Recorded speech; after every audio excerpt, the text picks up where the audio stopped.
Hello everyone, it is so good to have you here as we discuss one of the most vital safety features in your governance toolkit, the AI kill switch. In professional terms, a kill switch is a manual or automated mechanism designed to immediately terminate an AI system's operation or disconnect it from live production to prevent further harm or unintended consequences. In simple words, it is the big red emergency stop button you see on heavy machinery, but for your software. Imagine you have a self-driving delivery robot that suddenly gets confused and starts driving toward a crowded sidewalk. You don't want to sit there and try to debug the code while it's moving. You want a way to cut the power instantly.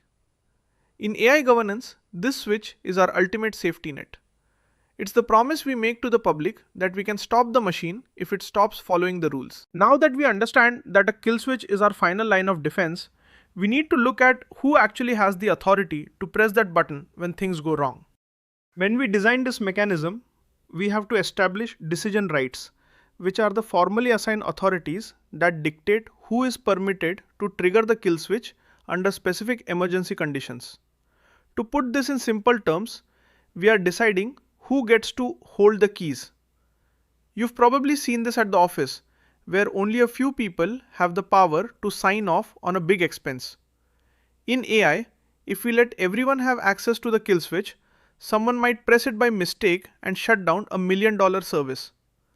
But if the process is too slow, like needing 3 board members to sign a paper, the damage might already be done. I once worked with a company where only the chief privacy officer had the kill authority. But they realized that if an incident happened at 3 a.m., they needed a secondary person on call. It's about finding that balance between security and speed. Now that we have mastered the who, you might be wondering about the when. Specifically, the invisible lines that, once crossed, make the choice for us. This brings us to the difference between automated and manual triggers, where a system is either programmed to shut itself down when it hits a safety threshold or requires a human to step in and intervene. In simple words, is the car slamming on its own brakes or is the driver doing it? Let's break this down together. An automated trigger is great for technical things. If an AI's error rate spikes to 50%, the system should probably just turn itself off.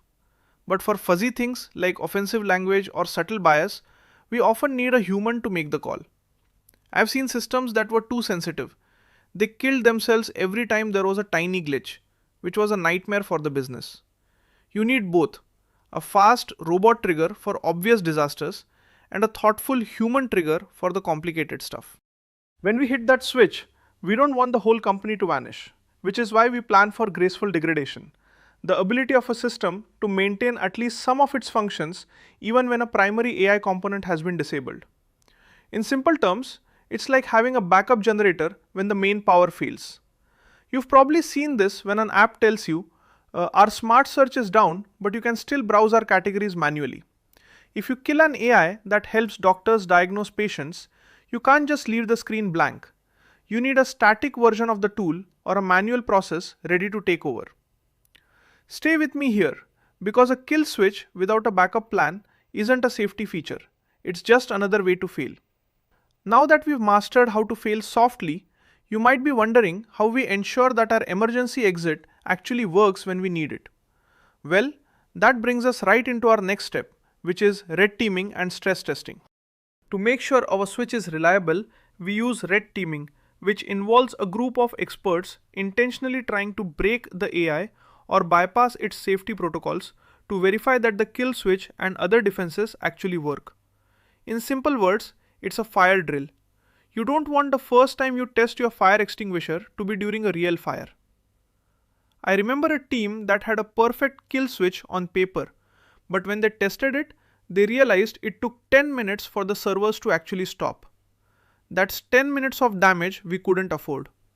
We have to practice these kill scenarios regularly to make sure the technical links are strong and the humans know exactly what to do. Now that we've mastered the practice of testing our defenses, you might be wondering how we prove to the world that we have this control in place. That brings us right into our final step, which is the post-mortem and audit trail. The final part of the kill switch mechanism is the post-incident audit trail, a permanent, unchangeable log that records why the switch was flipped, who did it, and what happened as a result. In simple terms, this is the black box on an airplane. If you turn off an AI that a whole city relies on, people are going to ask questions, especially regulators.